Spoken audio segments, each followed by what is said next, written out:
E prisni shalqirin me padurim gjithë verën, e mbani në kopsht javë të tëra, dhe kur më në fund vjen dita e madhe dhe e prisni, brenda është i zbet, pa shije, ose thjesht i papjekur, i bardhë e i fortë në qendër. Kjo është ndoshta zhgënjimi më i madh i verës për çdo kopshtar që rrit shalqin. Keni pritur muaj të tërë, keni ujtur me kujdes, dhe rezultati është një frut i madh e i bukur nga jashtë, por bosh dhe pa shije nga brenda. Kjo nuk është fat i keq, dhe nuk është as fare e keqe. Ka 5 gabime specifike që bëjnë pikërisht shalqinj, gabime që i bëjnë njerëzit çdo verë pa e ditur fare, dhe që janë arsyeja e vërtet pse shalqiri juaj del i zbet ose i papjekur, ndërsa i fqinjit del i kuq, i ëmbël dhe plot lëng. Sot do t'ju tregoj saktësisht pse ndodh kjo dhe si ta rregulloni, si dhe si të njihni saktësisht kur një shalqir është gati për t'u korrur, sepse kjo është ndoshta pyetja që ju ka munduar më shumë se çdo gjë tjetër. Nëse ende nuk jeni abonuar në kanal, bëjeni tani, sepse çdo javë sjell teknika reale dhe të provuara si këto për kopshtin tuaj. Kjo pyetje, kur ta korrni saktësisht, është ndoshta ajo që i mundon më shumë kopshtarët e shalqinjve, sepse ndryshe nga domatja që ndryshon ngjyrë dukshëm kur piqet, shalqiri e fsheh pjekurinë e tij brenda, dhe vetëm disa shenja të vogla nga jashtë na tregojnë të vërtetën. Le të fillojmë me gabimin e parë, ai që shpjegon shumicën e shalqinjve pa shije. Gabimi i parë dhe përgjigjja për shumicën e shalqinjve pa shije. Ujitja e tepërt gjatë javëve të fundit para pjekjes. Kjo është diçka që tingëllon kundërintuitive, por është krejtësisht e vërtetë. Shalqiri ka nevojë për shumë ujë gjatë rritjes së tij të parë, kur po zmadhohet dhe po zhvillon strukturën e brendshme. Por gjatë 2 deri 3 javëve të fundit para pjekjes së plot, shalqiri ka nevojë për shumë më pak ujë. Nëse vazhdoni ta ujitni bujarisht si më parë, fruti thith shumë ujë dhe e holon sheqerin e tij natyral, duke dhënë një shije të zbetë dhe uji, në vend të asaj ëmbëlsie të dendur që të gjithë duam. Kjo ndodh sepse bima e drejton ujin drejt frutit për ta mbajtur atë të freskët. Por kjo dilucion e holon përqendrimin e sheqerit që është krijuar gjatë gjithë sezonin. Zgjidhja. Kur vëreni se shalqiri juaj po arrin madhësinë e pritur dhe lëkura po fillon të erësohet pak, reduktoni ndjeshëm ujitjen.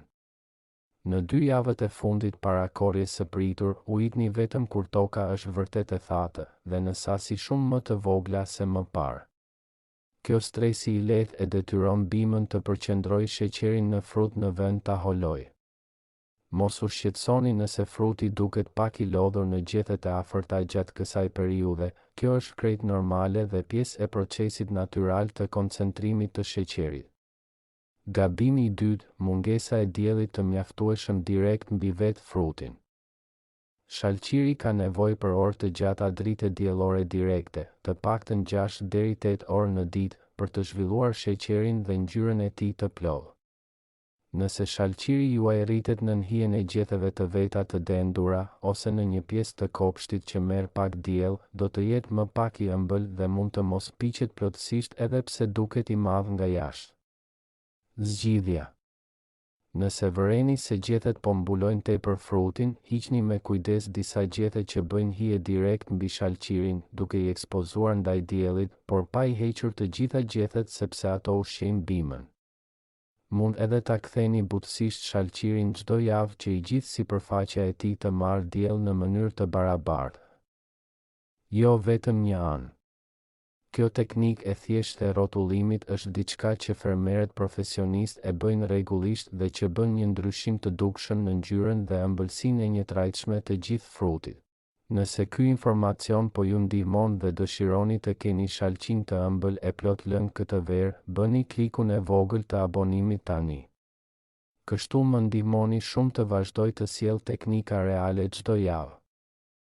Gabimi i tretë, dhe ky është ndoshta gabimi më i zakonshëm nga të gjithë, korrja e shalqirit në kohën e gabuar, ose shumë herët ose shumë vonë. Shumë njerëz korrin shalqirin bazuar vetëm në madhësi, duke menduar se sa më i madh, aq më i pjekur. Kjo është krejtësisht e gabuar. Madhësia nuk tregon pjekurin, tregon vetëm sa ujë dhe lëndë ushqyese ka marrë bima. Shenjat e vërteta të pjekurisë janë krejt të tjera. Shenja e parë, pulla e tokës, ajo pjesë e shalqirit që prek tokën, duhet të kthehet nga e bardha ose e gjelbra e çelët në një ngjyrë të verdh kremoze të thellë. Nëse pulla e tokës është ende e bardhë ose e gjelbër, shalqiri nuk është gati. Pavarësisht madhësisë. Shenja e dytë, lulja e tharë në fund të kundërt të frutit, ajo pikë e vogël e thatë ku dikur ishte lulja, duhet të jetë tërhequr pak dhe të duket e thatë e ngjeshur. Shenja e treta, dhe kjo është ndoshta më e vështira për të mësuar por edhe më e sakta, tingulli kur trokitni lehtë me majat e gishtave. Një shalqir i pa pjekur bën një tingull të mbret dhe metalik. Një shalqir i pjekur mirë bën një tingull të thellë, të zbehtë dhe pak të shurdhët, si të trokitësh një kuti druri të zbrazët. Praktikoni këtë duke krahasuar disa shalqinj nëse mundeni dhe do ta mësoni shpejt dallimin. Një këshill shtesë e vlefshme. Numëroni ditët që nga hapja e lules të fruti, sepse shumica e varieteteve piqen midis 35 deri 45 ditë pas polenizimit dhe kjo ju jep një kornizë të përafërt kohore për t'i kombinuar me shenjat e tjera. Zgjidhja. Mos u mbështetni kurrë vetëm te madhësia ose te numri i ditëve që keni në kalendar. Kontrolloni gjithmonë të 3 shenjat bashk, pullën e tokës, luleun e tharë dhe tingullin, para se të vendosni për ta korrur. Gabimi i katërt, mbi ngarkesa e bimës me shumë fruta njëkohësisht. Shalqiri, ndryshe nga shumë perime të tjera, ka nevojë për një sasi të madhe energjie për të prodhuar edhe vetëm një frut të ëmbël e të madh. Nëse e lini bimën të mbaj 3, 4 ose më shumë shalqinj njëkohësisht, energjia e bimës ndahet midis të gjithëve dhe asnjëri prej tyre nuk arrin ëmbëlsinë e plotë që do të kishte pasur nëse do të ishte i vetmi ose i dyti frut i bimës. Zgjidhja.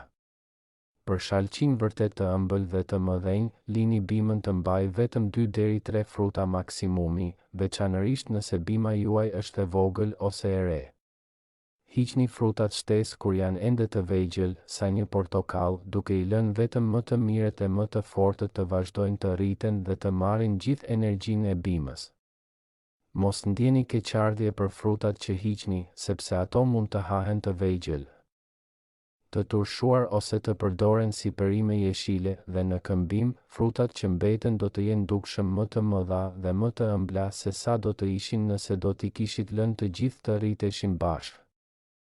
Përpara se t'ju jap planin e plot të kujdesit, dua t'ju them diçka që ndikon që në fillim të gjithë procesit, zgjedhja e varietetit të duhur për zonën tuaj.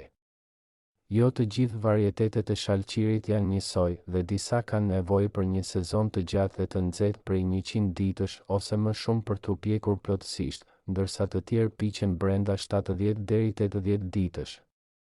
Nëse zona juaj ka vera të shkurtra ose të freskëta dhe mbillni një varietet që ka nevojë për një sezon shumë të gjatë, shalqiri juaj mund të mos arrijë kurrë pjekurinë e plotë, sado mirë ta kujdeseni, thjesht sepse nuk ka pasur mjaft ditë të nxehta.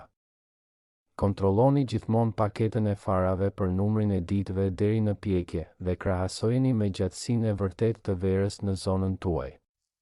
Për shumicën e Shqipërisë dhe Kosovës, varietetet që piqen brenda 75 deri 90 ditësh janë zgjedhja më e sigurt. Përveç varietetit, edhe përgatitja e tokës që në fillim ndikon shumë te ëmbëlsia përfundimtare. Shalqiri e do tokën e ngrohtë, të shkrifët dhe të pasur me lëndë organike, por jo tepër të ngjeshur me azot të freskët. Përgatisni shtratin e mbjelljes me kompost të pjekur mirë, jo pleh kafshësh të freskët, sepse azoti i tepërt që në fillim çon direkt te problemi që përmendëm më parë. Shumë gjethe e më pak ëmbëlsi. Toka duhet gjithashtu të ketë drenazhim të mirë, sepse shalqiri, edhe pse do shumë ujë gjatë rritjes, uren rrënjët e mbytura në ujë të ngopur, që çojnë në sëmundje dhe rritje të dobët që përfundimisht prek edhe shijen e frutit. Dhe arrim te gabimi i pestë, mungesa e kaliumit dhe mikroelementeve në tokë gjatë periudhës kur fruti po zhvillon sheqerin e tij. Shalqiri ka nevojë të veçantë për kalium, magnez dhe bor gjatë fazës kur fruti po rritet dhe po zhvillon ëmbëlsinë. Nëse toka juaj ka vetëm azot të bollshëm nga plehrimi i hershëm, por i mungon kaliumi, bima do të bëjë gjethe të bukura e të gjelbra, por vetë fruti do të mbetet më pak i ëmbël se sa duhet të ishte. Shenja specifike e kësaj. Nëse bima juaj duket krejt e shëndetshme, me shumë gjethe të gjelbra e të forta, por shalqinjt vazhdimisht dalin më pak të ëmbël se sa prisni, kontrolloni ushqimin e tokës. Zgjidhja. Kur bima fillon të lulëzojë dhe frutat e para fillojnë të formohen, kaloni nga plehu i pasur me azot te një pleh i pasur me kalium, si hiri i drurit ose lëvozhgat e bananes të lëna në ujë. Vazhdoni këtë çdo 2 javë derisa frutat të arrijnë madhësinë e tyre të plotë. Kjo ndihmon shumë në zhvillimin e sheqerit brenda frutit. Nëse doni një ndihmës shtesë, mund të shtoni edhe pak epsom salt të holluar në ujë një herë gjatë kësaj periudhe, sepse magnezi ndihmon fotosintezën dhe transportin e sheqerit brenda bimës drejt frutit. Tani që i njihni të 5 gabimet, le t'ju jap një plan të plot kujdesi për shalqinj të ëmbël dhe të pjekur mirë. Ujitni bujarisht gjatë rritjes së parë të frutit, por reduktoni ndjeshëm ujitjen 2 javët e fundit para korrjes së pritur.